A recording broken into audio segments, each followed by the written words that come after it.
Mesdames, Messieurs les journalistes, merci pour votre présence. On a décidé de faire une conférence de presse aujourd'hui, conférence de presse des parlementaires des Outre-mer pour exprimer, donner notre sentiment sur le projet de loi au pouvoir d'achat qui porte mal son nom. Très attendu par nos peuples des Outre-mer, que ce soit à La Réunion, à Mayotte, en Guyane, aux Antilles et sur les autres territoires. Aujourd'hui, c'est la déception chez les gens qui habitent notre territoire, car c'était véritablement un texte attendu, très attendu, puisqu'il y avait la promesse du président Macron. On a oublié, totalement oublié, on a zappé les spécificités d'outre-mer. Rien de spécifique sur la vie chère en outre-mer, rien sur les salaires, rien sur les minima sociaux. En gros, la montagne accouche d'une souris. Bonjour à toutes et tous. Je pense que les collègues ont bien résumé la situation globale. Moi, je vais essayer d'être encore plus clair avec tout le monde.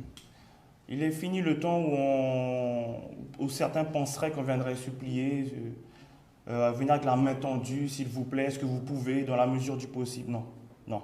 Aujourd'hui, on arrive à un moment donné où la France se targue, par la voix de son président, d'être l'un des plus grands pays du monde, être un pays des droits de l'homme, tout ce qu'on veut et tout ce qui va derrière. Aujourd'hui, vous avez une population qui est française, je le rappelle, qui ne se retrouve pas dans cette France-là, clairement.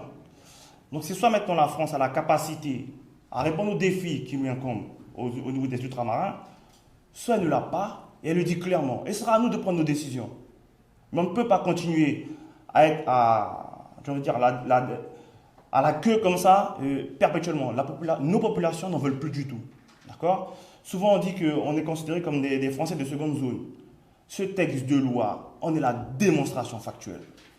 Je ne parlerai même pas des mesures sanitaires que certains veulent perpétuer par rapport à la crise Covid, qui sont inadmissibles en ce qui nous concerne, parce que nous avons été traités mais vraiment comme du bétail, avons été pointés du doigt, stigmatisés, humiliés à différents moments par ces personnes qui prennent des décisions à des milliers de kilomètres de nos territoires respectifs. Ça veut dire qu'on est encore dans une France où une partie de la population telle que nous sommes, on ne nous connaît pas, on ne nous comprend pas. Parce qu'à un moment donné, on se dit, comme la population n'était pas très enclin à se faire vacciner, on a parlé que c'était dans le spirituel, c'était du vaudou et autres encore. Qu'est-ce qu'on n'a pas dit sur notre population? Qu'est-ce qu'on n'a pas dit sur nous? Il arrive aujourd'hui, à un moment donné, on dit stop, ça suffit. On va être clair là-dessus. Si le gouvernement Macron 2 ne comprend toujours pas ce qui se passe, nos populations vont faire comprendre ce qui est en train de se passer sur nos territoires respectifs. Parce que c'est plus possible. Là, la coupe est pleine, elle est en train de déborder. En tout cas, moi, on ne veut plus voir nos jeunes s'auto-détruire comme ça se passe aujourd'hui à l'heure actuelle. Ils s'auto-détruisent parce qu'il n'y a pas de perspective, il n'y a pas de possibilité qui leur est proposée. Nous, on n'acceptera plus du tout cette situation. Quoi qu'il en coûte, c'est la phrase de M. Macron, quoi qu'il en coûte. En ce qui nous concerne, ultramarins, quoi qu'il en coûte, tout cela va s'arrêter. Merci à vous. Oui, bonjour à tous. Pour ne pas se répéter, je veux juste vous donner une perspective. Parce que ce matin, j'étais en commission développement durable et aménagement du territoire. Et vous savez que le thème de ce matin, c'était la sobriété énergétique. Et en fait, j'ai pu observer que c'était la même chose. Qu'on nous proposait sur de la sobriété que nous vivons quotidiennement déjà, parce que la sobriété énergétique chez nous, par exemple en Guyane, c'est plus de 50% de la population qui n'a ni eau ni électricité. Donc, il faut déjà le savoir, que EDF, depuis, c'est notre principale source énergétique, EDF n'a jamais voulu investir, et que ce soit au niveau de la production, que ce soit au niveau du transport ou de la distribution, eh bien nous sommes en difficulté, c'est-à-dire le délestage tournant, c'est une pratique, on va dire, régulière, et déjà sur les communes du littoral, et quant à l'intérieur, c'est pire. Donc, tu parlais tout à l'heure de double peine, chers collègues. Oui. Moi, je parlais de triple peine, puisqu'on nous réserve d'ores et déjà des mesures de sobriété énergétique sur un territoire, sur nos territoires, qui sont soit insulaires, soit continentaux, parce que nous sommes sur un continent.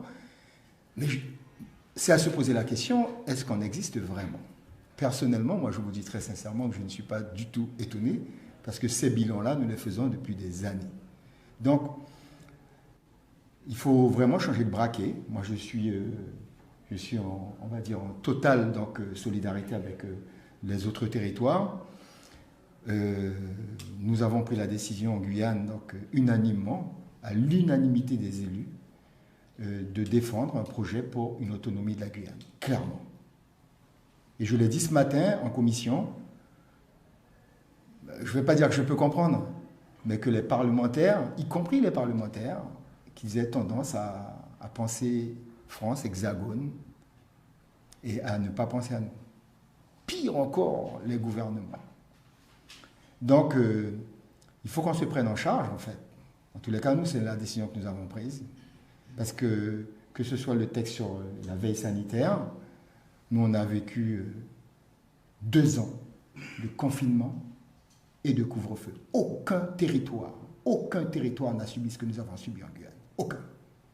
Au point que beaucoup d'élus ont pensé qu'on nous a utilisés comme cobayes pour faire un test. Grandeur nature. Les petites entreprises disparaissaient les unes après les autres.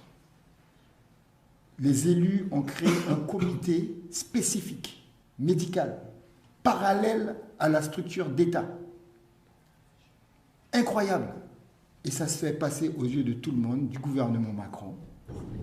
Et le préfet et la directrice de l'ARS continuaient à prendre des décisions au-dessus des décisions de nos collectivités. Et c'est ce qui va se reproduire.